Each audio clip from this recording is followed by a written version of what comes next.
All right, cool. This podcast is going to be the intersection of code and sound. All right. Yeah. So I prepared this earlier. Yeah. All right. So this podcast is the intersection of code and sound, and I'm going to be asking you, and we're going to be conversing about our experiences with technology and sound, music, obviously. So since you're a computer science student and a modular synth enthusiast, I want to explore how you view these two languages, right? All right. With you being exposed to rigid logic and computer science, an unpredictable world of modular synths, Yeah. how much of your coding mindset bleeds into your music? It does very much so. So one thing that you're supposed to aspire to and work towards as a programmer is efficiency, and that's often expressed in terms of big O complexity, which you might not have heard of that term, but it relates to the sort of the exponential nature of how a function or piece of code grows as you add more and more input into it. Yep. And I'm really bad at that aspect because I often have functions in code that fall back on itself many times. Yeah. Because I'm really in the modular synth realm. I'm really into the idea of feedback, not just feedback like a guitar feeding back on an amp, but signals gaining input. Yes. From being sent somewhere, then coming back to the same source with having gained a tweaked aspect to it. Yeah, having gained modulation or influence from where it's been sent, and then that's fed back into the same source that's sending it. So that's cool. I like that. It just doesn't make for very efficient information processing. It's almost the opposite of efficient. My follow-up to that, do you see a patch as a program? Patch as a program? Yes, definitely. Cool. And it's not really processing, it's not, usually a program has input and output, and it transforms it in some way. Yeah. Whereas the patch is sort of, that's a part of, that's all integrated into the one. To itself kind of thing. Yeah. Yeah. The input and the output are part of it. Yeah. So you're not necessarily transforming something that goes in and out. You could have a modular synth patch that does that. That'd be more like a effects processor. Yeah. Where something goes in, it gets changed, reverb or delay added, then it goes out. But I see that all being folded into the one thing in a patch. Cool. Yeah, that's right. Okay. In your experimental music projects, are you trying to automate chaos or impose order? And how do you balance the human element with the algorithmic nature of synths? Could I have that question again? All right. So, in your experimental music projects, are you trying to automate chaos or impose order into any project that you do? Is it a mixture or? I guess I'm trying to create something that has a bit of life to it. So I think that involves a lot of complexity, and complexity has degrees of chaos and order, or it has to go through a process of chaos, then order, then chaos, then order, back and forth before you get something more complex that more resembles. I mean, I'm not really... So that's the human balance of it. Yeah, or evolution. Yeah. It goes between chaos and order, back and forth until you get something more refined. So I'm trying to create an evolution in a patch, Yeah. in a way, but it's not literal life, but that's what it's sort of trying to strive towards, something that speaks on its own. Yeah. Oh, that's cool. Yeah. Awesome. Okay. If you were to design a tool to bridge the gap between your coding work and your music production, what would it actually do? So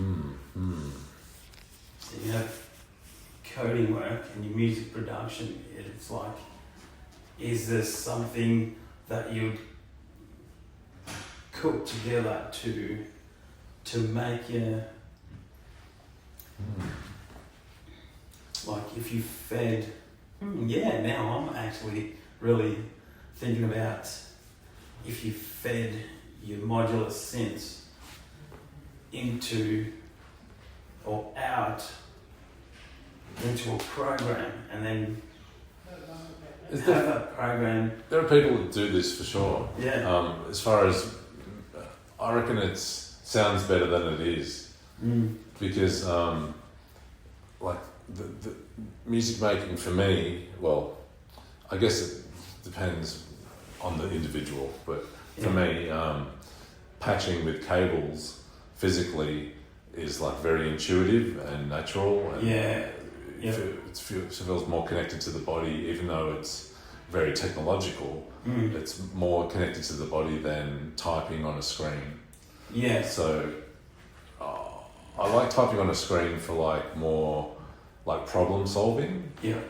But because music involves time is of the essence, and you need to like react fluidly. Yeah. So patches and cables and knobs and switches. Yeah, so but you know on your next move of the patch panel what the actual patch is going to be and how you want to tweak that as well. Yeah, and also the opposite, in that I don't know what's going on, and I just start tweaking stuff to go, what's actually the thing that's important in this patch. I tweak different knobs until I find, this like one different wave lengths and yeah, exactly. Yeah, awesome. Yeah, just start tweaking, and because where you just remember, okay, this was at 3/4. Yeah. I'll twist it each way.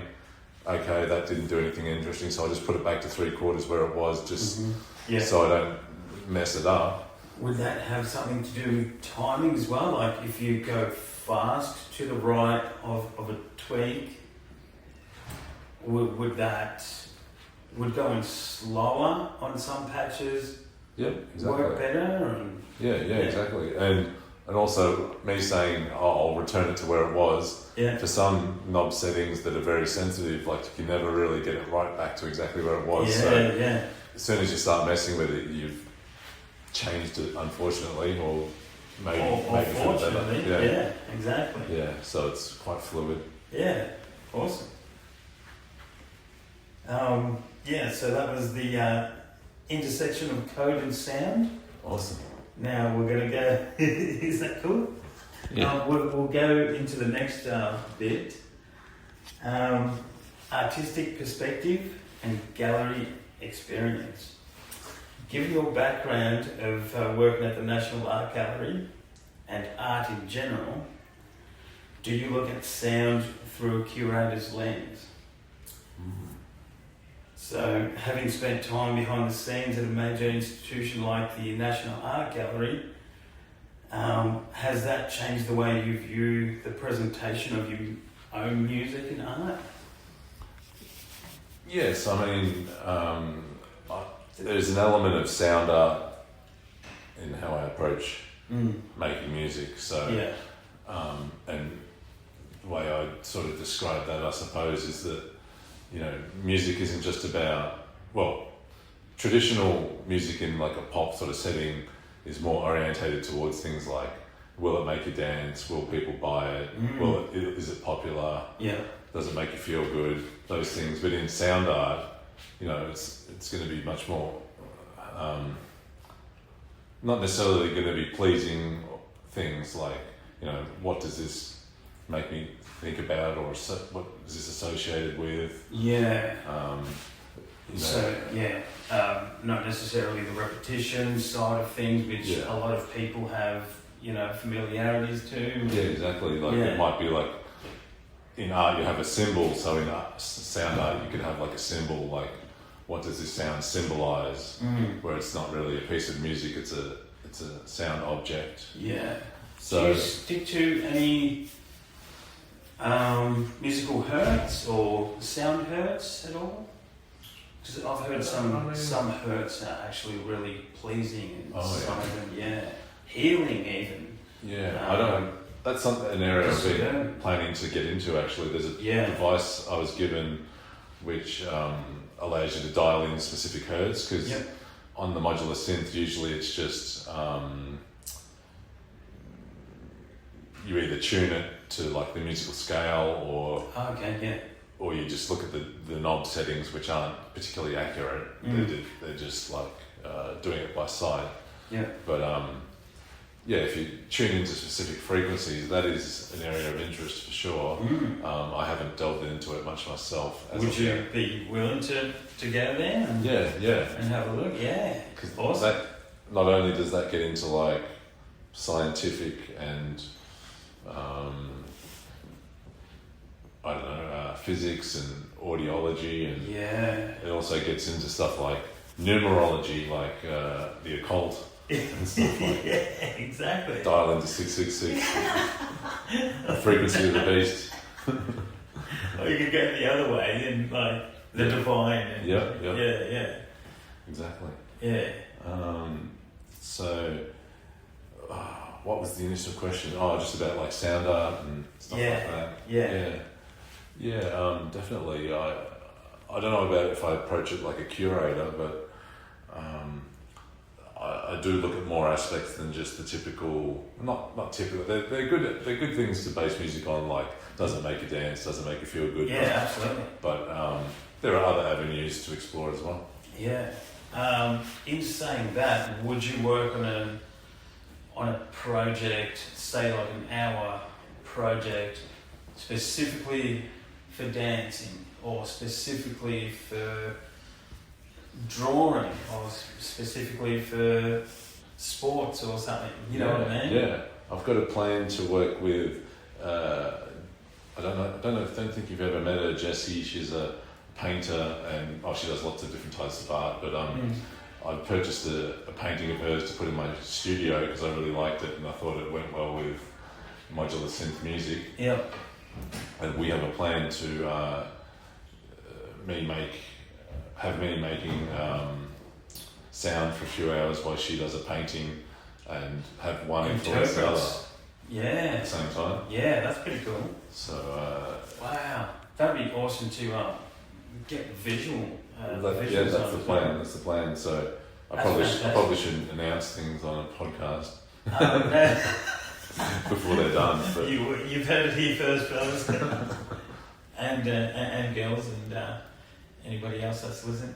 That will listen. This isn't live anyway, so. All right, that's cool. That's really cool.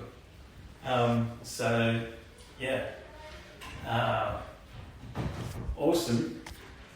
We're gonna. We might need to wrap up. Oh, okay. Have you got a lot more questions? Yeah, I do. I want to have to. Maybe next time. Come back. Yeah. Are we wrapping up now? Oh well. Okay, one last one. Okay. I wasn't expecting this. Oh, really? All right. Let's get a bit lighter. If you had to teach an art gallery visitor the concept of a modular synth in one sentence, what would it say?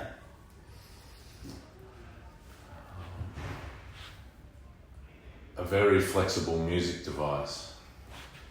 Perfect. That's cool. Then. All right, one more. All right. This is completely outside of music and art. Since you're a fan of the LA Clippers, is there a parallel between the intensity of a sports game and the intensity of live electronic performance, or a performance in general?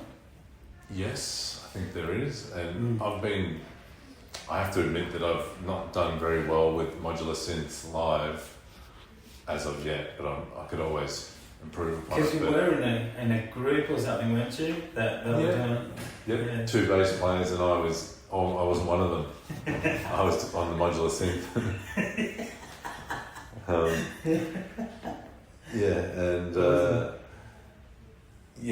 It's very hard. It's very unpredictable what I get out of what I do. Mm-hmm. So I've tended more towards recording stuff in a home studio setting. But the intensity of sport and music, you think there's a correlation there, or a modular synth? Maybe it's more like walking a tightrope or something. Oh yeah. For me. Yeah. Like there's a lot of like a buzzer beater or something. Yeah. That's cool as. All right. With that intensity, would you consider going back to LA Lakers now that LeBron is rumoured to have left the team? And at the helm are 3 super talented white stiffs in 24-year-old rising star centre Walker Kessler from the Utah Jazz, Luka Doncic and Austin Reeves. This has triggered jokes of the lineup. Stephen A. Adams, I think it was, called them the Snowtime Lakers as a play on words to Showtime. What do you think of that intensity? Well, I wasn't opposed to LeBron bringing the Lakers in the first place. So if he goes to Golden State or something, that'll be interesting, I reckon. Yeah, absolutely. Old timers, but good old timers. Yeah, exactly. I also did hear rumours about Spurs trying to acquire him as well. Oh, really? Yeah, that would be dangerous. But I reckon, because him and Curry get along so well, I reckon they want to team up together. Yeah, that would be pretty cool to watch, actually. Yeah. I'm not going to be opposed to that one. Yeah. But, would I rejoin the Lakers?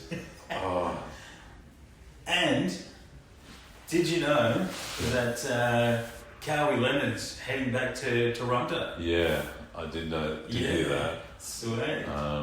That is pretty awesome. Yeah. I've made up my mind to stick to the Clippers though. Oh yeah, that's cool. So my favourite player won't be playing for my team. Yeah. But we've got some good players.